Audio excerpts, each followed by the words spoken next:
आपका इंटरव्यू लिए थे, तो उस वीडियो में हमने ये पूछा था कि प्रधान जी छूटने वाले हैं, तो लेकिन ऐसा फिलहाल हुआ नहीं। तो फिर वीडियो में पता क्या चला कि अभी तक प्रधान जी छूटे नहीं। क्या वजह है, आप क्या कह सकते हैं सर जी उनके बारे में? देखिए, जो न्याय व्यवस्था की हालत है आज के, न्याय को अंगूठा दिखा रहा है एक केस, अनुराग यादव का केस।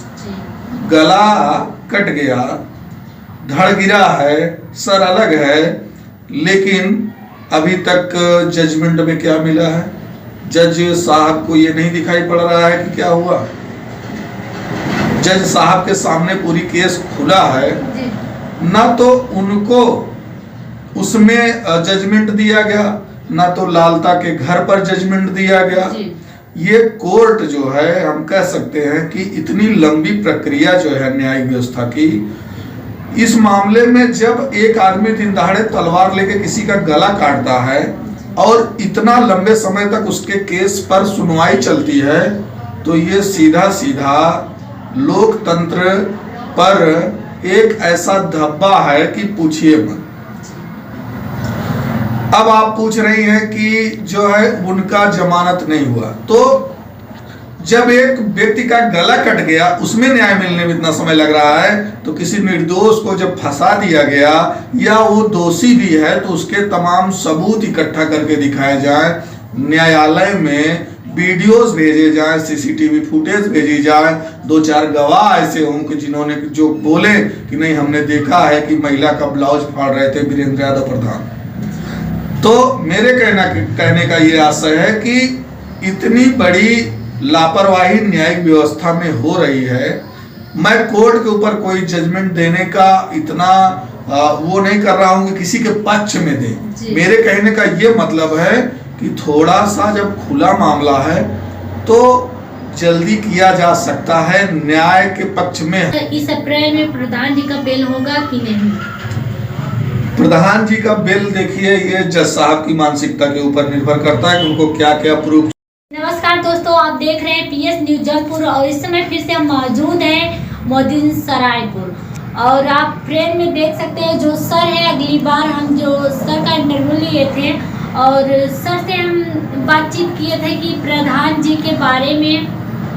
आइए इनसे मिल के बात करते हैं। सर जी, आपका हमारे चैनल में बहुत बहुत स्वागत है। जी बहुत बहुत धन्यवाद। जो अनुराग यादव के हम आपका इंटरव्यू लिए थे, तो उस वीडियो में हमने ये पूछा था कि प्रधान जी छूटने वाले हैं, तो लेकिन ऐसा फिलहाल हुआ नहीं। तो फिर वीडियो में पता क्या चला कि अभी तक प्रधान जी छूटे नहीं। क्या वजह है, आप क्या कह सकते हैं सर जी उनके बारे में? देखिए, जो न्याय व्यवस्था की हालत है आज के दौर में, जब डबल इंजन की सरकार बोली जाती है, भारत में रूलिंग पार्टी भाजपा, केंद्र में मोदी जी और उत्तर प्रदेश में योगी जी, ये लोग कहते हैं कि जीरो टॉलरेंस पर काम कर रही है हमारी सरकार, प्रशासन बहुत मुस्तैद है। लेकिन आप देख लीजिए, न्याय को अंगूठा दिखा रहा है एक केस, अनुराग यादव का केस। गला कट गया, धड़ गिरा है, सर अलग है, लेकिन अभी तक जजमेंट में क्या मिला है? जज साहब को ये नहीं दिखाई पड़ रहा है कि क्या हुआ। जज साहब के सामने पूरी केस खुला है, ना तो उनको उसमें जजमेंट दिया गया, ना तो लालता के घर पर जजमेंट दिया गया। ये कोर्ट जो है, हम कह सकते हैं कि इतनी लंबी प्रक्रिया जो है न्यायिक व्यवस्था की, इस मामले में जब एक आदमी दिन दहाड़े तलवार लेके किसी का गला काटता है और इतना लंबे समय तक उसके केस पर सुनवाई चलती है, तो ये सीधा सीधा लोकतंत्र पर एक ऐसा धब्बा है कि पूछिए मत।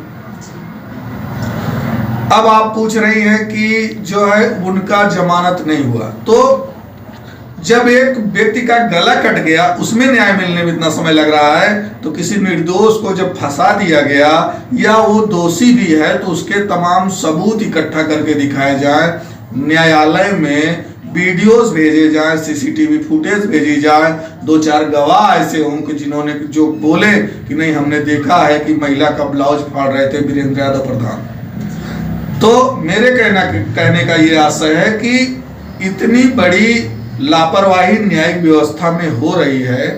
मैं कोर्ट के ऊपर कोई जजमेंट देने का इतना वो नहीं कर रहा हूं कि किसी के पक्ष में दे। मेरे कहने का ये मतलब है कि थोड़ा सा जब खुला मामला है तो जल्दी किया जा सकता है, न्याय के पक्ष में हाँ या ना, न्याय मिलेगा भी या नहीं मिलेगा। तो अभी आपने देखा दिल्ली के एक कोर्ट के जज के घर पर नोटों के बंडल जल गए। ये लोकतंत्र है।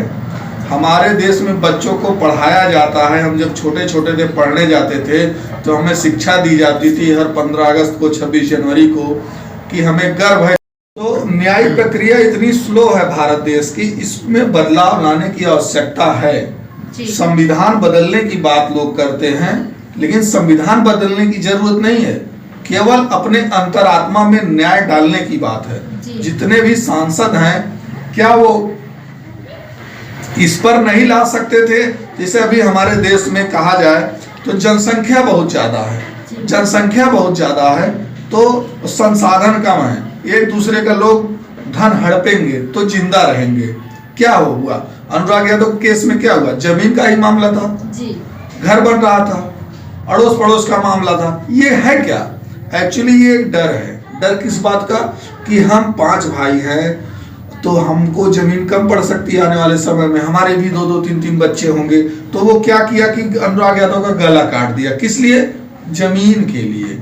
क्या है? जनसंख्या विस्फोट। इंडिया में जनसंख्या विस्फोट हुआ है इतनी तेजी से, और संसाधन कम है तो एक दूसरे का धन हड़पा जा रहा है। तो वीरेंद्र यादव प्रधान और जो अनुराग यादव का केस है, ये मामला जुड़ा है सीधा सीधा भारत के लोकतंत्र की व्यवस्था से, संविधान की व्यवस्था से, न्याय की व्यवस्था से। और ये जो विधायक और सांसद जो संसद भवन में एक दूसरे के ऊपर टीका टिप्पणी करते हैं, ये मामला उनका है। कोई भी आप केस लेके चले जाओ थाने में, अभी देखो आप, न्याय की बात कोई नहीं करेगा। कोई बोलेगा भैया ऐसा करो कि दरोगा जी पैसा खिला देना, तुम्हारा काम ये हो जाएगा, वो है कि नहीं? लोग आ जाते हैं, मिल जाते हैं ऐसी बात करने वाले। ये क्यों है? आप दफ्तरों में चले जाइए, दफ्तरों में क्या चल रहा है? बोलते हैं कि काम करवाना है आपको तो आपको जो है वहां पर सुविधा शुल्क देना पड़ेगा। एक दफ्तर के कर्मचारी को जब नौकरी लगती है तो उसको सरकार वेतन देती है हम लोगों के तेल साबुन के पैसे से। हम लोग जो भी छोटी मोटी चीजें खरीदते हैं उसमें जीएसटी कटता है, वही पैसा सरकार पास इकट्ठा होता है, उसी से तमाम संसाधन प्रशासनिक व्यवस्थाएं चलाई जाती हैं। जब उस पैसे को लेकर जिस आदमी को बैठा दिया गया कि 8 घंटा बैठ के भैया दफ्तर में आप सबका काम देखिए, सबकी फाइल चेक करिए, जो है लायक उसको आवास दीजिए, शौचालय दीजिए, उसको तमाम सुविधाएं दीजिए, दिव्यांग है तो उसको जो जैसी व्यवस्था है वैसी दीजिए, लेकिन वो क्या कर रहा है? वो पगार तो खा रहा है केवल वहां कुर्सी पे बैठने का, लेकिन वो काम करेगा, सुविधा शुल्क लेगा, तब आपका काम करेगा। जिसके लिए उसको नियुक्त किया गया उसको अतिरिक्त शुल्क चाहिए सुविधा शुल्क के नाम पर। ये किसकी देन है? ये है केवल। और हमको उलझा कहाँ रखा जाता है? जात बिरादरी में। हमको उलझा कहाँ रखा जाता है? हिंदू मुस्लिम में। हमको उलझा कहाँ रखा जाता है? बड़े छोटों में, नीच ऊंच में। लेकिन हमसे ये कभी नहीं कहा जा सकता, किसी ने ये सवाल नहीं किया कि भैया हम तुमसे सुविधा शुल्क के नाम पे तुम्हारे तेल साबुन, तुम्हारे दूध, तुम्हारे खाने दाल से हम जो इकट्ठा कर रहे हैं, कर सरकार इकट्ठा कर रही है, उसका हिसाब कौन देगा? उसके हिसाब के तौर पे हमको केवल क्या चाहिए? हमको एक रोड बढ़िया दे दो, बिजली ठीक ठाक दे दो, हमारी सुरक्षा कर दो, हम जहाँ जाए तो कोई हमको छेड़े ना, कोई हमसे लूट मार ना करे, कोई हमारे साथ बदतमीजी की बात ना करे, प्रशासन मुस्तैद रहे। हमको तो यही चाहिए, और कुछ चाहिए? अब यही मामला जब जौनपुर के आप अनुराग केस से जोड़ते हैं तो यही हो रहा है कि लोग जो है साफ साफ देखते हैं कि दूसरे का धन हड़पने के लिए एक दूसरे गला काट दे रहे हैं। और न्यायिक व्यवस्था इतना कमजोर है, सारा मामला खुला है, सब कुछ खुला है, लेकिन फिर भी उसमें त्वरित निर्णय नहीं लिया गया। और ऊपर से उस प्रधान को, वीरेंद्र यादव जो एकदम धड़ल्ले से खड़ा था अनुराग यादव के पक्ष में, उसको जो है किसी महिला का ब्लाउज, होटल वाली का ब्लाउज फाड़ने के जुर्म में उसको डाल दिया गया, न उसको अभी जमानत मिली है। अब बताइए, जो इतनी मुखरता से किसी हत्यारे का विरोध कर रहा था, अगर वो जेल में जाएगा, समाज में क्या संदेश जाएगा? यही ना जाएगा कि भैया ऐसा किसी के पक्ष में विपक्ष में बोलने की जरूरत नहीं है, अपने घर में घुसे रहो। आप प्रधान हो, विधायक, कुछ भी हो, अपने घर में घुसे रहो, नहीं तो आपके साथ षड्यंत्र करके आपको बंद कर दिया जाएगा, जेल में डाल दिया जाएगा। तो ये कहीं न कहीं लोकतंत्र पर, न्याय पर एक बहुत बड़ा धब्बा है, बहुत बड़ा दाग है, जो नहीं धुलने वाला। चाहे ये डबल इंजन की सरकार हो, सिंगल इंजन की सरकार हो, योगी जी की सरकार हो, मोदी, ये धब्बा नहीं धुलने वाला। अब बताइए, कोई अगर इसमें प्रश्न करता है तो बताइए। जी सर जी, हम ये कहना चाहते हैं कि प्रधान जी का बेल हुआ या नहीं अभी? जैसे अगले महीने का सुनाई जा रहा था कि प्रधान जी का बेल होने वाला था। इस अप्रैल में प्रधान जी का बेल होगा कि नहीं? प्रधान जी का बेल देखिए, ये जज साहब की मानसिकता के ऊपर निर्भर करता है कि उनको क्या क्या प्रूफ चाहिए। ऐसे जो उन्हें लगे कि नहीं वीरेंद्र यादव निर्दोष हैं, उनको जमानत दे देनी चाहिए। अब ये उनके विवेक के ऊपर है, और हम में से किसी को अधिकार नहीं है कि न्यायपालिका के ऊपर उंगली उठाए।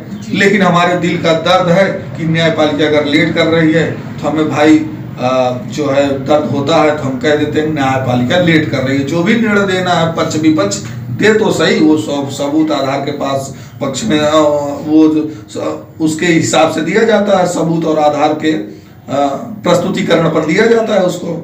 अच्छा सर जी, ये मामला करीबन हो गया होगा 5-6 महीने से ऊपर हो गया होगा ना? बताइए, 5-6 महीने से ये मतलब मामला चल रहा है, लेकिन अभी तक जो कि अनुराग यादव का सर अलग हो गया और उसका गर्दन माँ के आंचल में पड़ा था, लेकिन इतना सब सबूत रहते हुए लेकिन कोई न्याय नहीं हो रहा है। देखिए, वही तो जिंदाबाद और गर्व करें, क्या करें, अब आप तमाम उलझने हैं इसमें। तो सर जी ने जो भी कुछ कहा है, आप लोग कमेंट बॉक्स में जरूर अपनी राय बताना, और तब तक के लिए मिलते हैं किसी नेक्स्ट वीडियो में। जय हिंद, जय भारत।